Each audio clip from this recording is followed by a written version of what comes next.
ان کی مرزا فرحت اللہ بیگ کی۔ مرزا فرحت اللہ بیگ کے مضامین فرحت 7 جلدوں میں شائع ہے۔ مضامین فرحت 7 جلدوں میں شائع ہے۔ آپ یہاں دھیان رکھیں گے یہ جو فرحت ہے مرزا فرحت اللہ فرحت سے ہی ہے، اس لیے جب بھی آپ کو اگر کوشچن آئے کہ مضامین فرحت کس کی لکھی ہوئی ہے تو آپ کو یاد اس نام سے جو ہے ذہن میں آ جانا چاہیے کہ مرزا فرحت اللہ نے لکھی ہے، ٹھیک ہے۔ ان کی دیگر کتابوں میں انشاء، دیوان یقین، دیوان نظیر، میری داستاں اور میری شاعری اہم ہے، ٹھیک ہے۔ اردو کے پہلے خاکہ نگار مرزا فرحت اللہ بیگ ہیں۔ یہ سارے آبجیکٹیوز ہیں جو کہ لگاتار سوال جو ہے اس سے پوچھا جاتا ہے، اس کو آپ اچھے سے ذہن نشین کر لیں گے، جو سال ہے اس کو یاد کر لیں گے، جو نام صاحب ہے وہ سب بھی آپ یاد کر لیں گے۔ ویڈیوز کو آپ لگاتار دیکھتے رہیں، ویڈیوز لگاتار جو ہے ہمارا اس میں اپلوڈ ہوتا رہے گا۔ آپ کا اب کلاس 10 کا بھی ہو رہا ہے، 12 کا بھی، تو آپ جو ہے چینل کو سبسکرائب ضرور کر لیں، نوٹیفیکیشن آن کر دیں۔ اب ہم دیکھتے ہیں کچھ سوالات اس میں ہم دیکھ لیتے ہیں۔ معروضی سوالات میں سے اگر ہم دیکھتے ہیں کہ اردو کا پہلا باضابطہ خاکہ کون سا ہے، تو آپشن کیا ہو جائے گا آپ کا؟ ڈاکٹر نذیر احمد کی کہانی کچھ میری کچھ اس کی زبانیں، ٹھیک ہے۔ اردو کا پہلا خاکہ نگار کون ہے؟ ابھی ہم نے دیکھا فرحت اللہ بیگ۔ نذیر احمد فرحت اللہ بیگ کے کون تھے؟ نذیر احمد فرحت اللہ بیگ کے کون تھے؟ یہاں پہ آپشن ہے شاگرد، والد، استاد یا پھر چچا، کون تھے؟ تو یہاں پہ آپ دیکھ سکتے ہیں فرحت اللہ بیگ کے استاد تھے نذیر احمد۔ فرحت اللہ بیگ کے ساتھ جو ہے مدرسے میں کون تھے؟ مسٹر رجا، میاں دانی، مسٹر مبین یا پھر میاں شانی؟ تو اس میں آپشن کیا ہو جائے گا؟ میاں دانی اور فرحت اللہ۔ نذیر احمد کا تعلق کس صنف سے ہے؟ ناول سے، افسانہ سے، خاکہ سے، نظم سے؟ تو صحیح آپشن کیا ہو جائے گا؟ خاکہ سے۔ اس طرح سے یہ سارے آبجیکٹیو آپ کو مل جائے گا، اس کا PDF اگر آپ کو چاہے تو وہ بھی مل جائے گا۔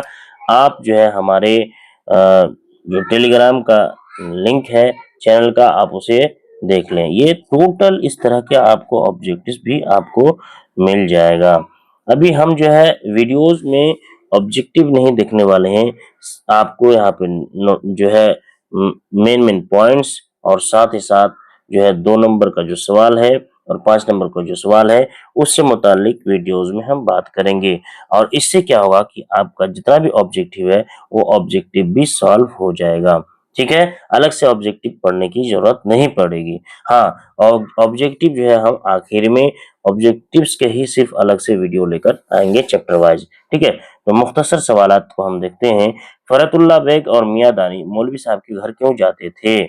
ٹھیک ہے، جواب فرحت اللہ بیگ اور میاں دانی مولوی صاحب کے گھر کس لیے جاتے تھے؟ تعلیم حاصل کرنے کے لیے جاتے تھے۔ جواب دینے کا ایک طریقہ ہے، جب سوال آپ سے پوچھا گیا تو سوال کو ہبہو اتار کے صرف ایک وجہ تو لکھ دینا ہے، جیسے فرحت اللہ بیگ اور میاں دانی مولوی صاحب کے گھر کیوں جاتے تھے، اس کیوں کی جگہ میں ہم نے تعلیم حاصل کرنے لکھا، باقی جو سوال ہے صرف اسی کو اتار کے رکھا ہوا ہے، جیسے فرحت اللہ بیگ اور میاں دانی مولوی صاحب کے گھر جاتے تھے کیوں کی جگہ میں تعلیم حاصل کرنے۔ تو یہ جو 2 نمبر کا سوال ہوتا ہے اس کو آپ اسی طرح سے لکھیں گے تاکہ غلطی ہونے کا چانس بہت کم رہے۔ کس عربی شاعر سے متعلق سبق کو پڑھانے کے دوران میاں رضا کی چھٹی ہو گئی؟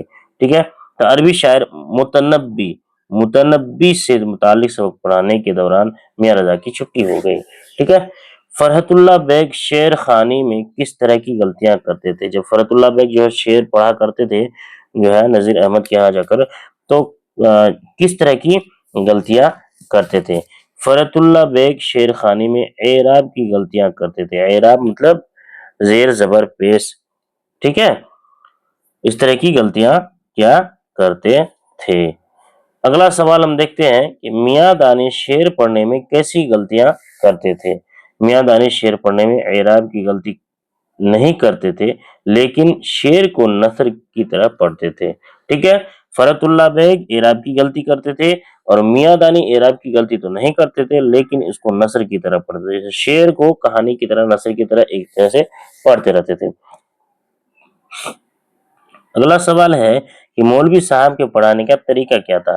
مولوی صاحب بڑے سخت تھے، وہ پہلے اپنے شاگرد کے شوق کو آزماتے تھے کہ کیا واقعی میں علم حاصل کرنا چاہتے ہیں یا نہیں۔ اس لیے جو ہے فرحت اللہ بیگ میاں دانی ان لوگوں کو جو ہے بار بار جو ہے منع کر دیتے کہ نہیں یہاں تعلیم حاصل نہیں کر سکتے ہو، چلے جاؤ یہاں سے، لیکن یہ لوگ وہاں سے ٹس سے مس نہیں ہوئے۔ تفصیلی سوالات کو دیکھتے ہیں ایک بار، جو کہ آپ کو 5 نمبر تک کا سوال جو پوچھا جاتا ہے اس میں آپ کو یہ سارے سوالات میں سے آ سکتے ہیں اور آتے ہیں۔ مولوی صاحب اپنے شاگردوں سے کیوں غصہ ہو گئے تھے؟ جواب: مولوی صاحب کے شاگرد پڑھائی میں بہت ساری غلطیاں کرتے تھے۔ مرزا فرحت اللہ اعراب کی غلطیاں کرتا تھا، میاں دانی نظم کو نثر بنا دیتے تھے، یہاں تک کہ مسٹر رجا نے تو اعراب کی غلطیاں تھوڑی بہت کی لیکن نظم کو میاں دانی سے زیادہ نثر بنا دیا۔ ٹھیک ہے، یعنی مرزا فرحت اللہ اعراب کی غلطی کرتے تھے، اسی طرح سے میاں دانی جو ہے آپ کا نظم کو نثر پڑھتے تھے، لیکن مسٹر رجا جو تھا تیسرا وہ تو اور ہی بہت زیادہ جو ہے نظم کو نثر بنا دیتا تھا کہانی کی طرح، جس وجہ سے مولوی صاحب نے مسٹر رجا کو اسی وقت چھٹی کر دی۔ انہی سب وجوہات سے مولوی صاحب اپنے شاگرد سے غصہ کیا کرتے تھے۔ دوسرا سوال ہے، فرحت اللہ بیگ نے اپنے استاد سے کیا سیکھا؟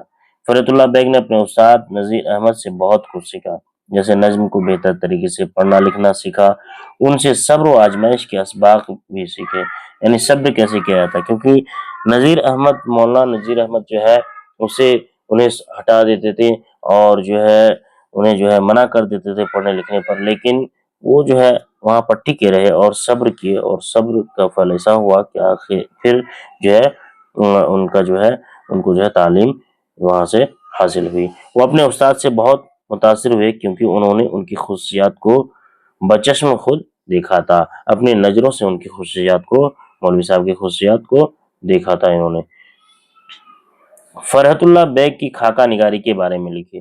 فرحت اللہ بیگ ایک بہترین خاکہ نگار ہے، انہوں نے اردو میں باضابطہ خاکہ نگاری کی شروعات کی۔ فرحت اللہ بیگ نے اپنے استاد نذیر احمد سے تعلیم حاصل کرنے کے احوال کو بخوبی خاکہ میں ڈھالا ہے، یعنی نذیر احمد سے انہوں نے کس طرح سے تعلیم حاصل کی اس چیز کو اس خاکہ میں نذیر احمد کی کہانی کچھ میری کچھ ان کی زبانی میں بہت بہترین انداز میں پیش کیا ہے۔ نذیر احمد کی کہانی کچھ ان کی کچھ میری زبانی آپ نے ہی قلم بند کیا ہے۔ تو دوستو یہ تھا نذیر احمد کی کہانی کچھ ان کی کچھ میری زبانی، جو کہ ایک خاکہ ہے اور مرزا فرحت اللہ بیگ نے اسے تحریر کیا ہے۔ اس کا پورا خلاصہ اگر آپ یہاں پہ دیکھیں گے تو پوائنٹ وائز ہم نے بتایا آپ کو سب سے پہلے، ساتھ ہی ساتھ جو 1 نمبر کے جو سوالات یا 2 نمبر کے جو سوالات ہیں اس کو بھی ہم نے بتایا ہے، اور اس کے ساتھ ساتھ 5 نمبر کے سوالات کا بھی ہم نے یہاں پہ جو ہے تذکرہ کیا۔ امید ہے آپ کو یہ ویڈیو پسند آیا ہوگا۔ ویڈیو اگر پسند آیا تو اسے لائک کرے، شیئر کرے، اپنے دوستوں تک بھی اسے پہنچائے تاکہ وہ بھی اس سے استفادہ حاصل کرے۔ اور آپ لوگ اگر چینل کو سبسکرائب نہیں کیا ابھی تک تو آپ دیکھ سکتے ہیں یہ ہمارے چینل کا یہ لوگو ہے، اس طرح سے آپ کو دکھے گا، 10 سفلتا کلاسز، آپ اسے سبسکرائب بھی کر لیں، اور مزید معلوماتی ویڈیوز کے لیے جو ہے آپ ہمارے یوٹیوب چینل کو سبسکرائب کرنے کے ساتھ ساتھ اس میں بنے رہے۔ بہت بہت شکریہ۔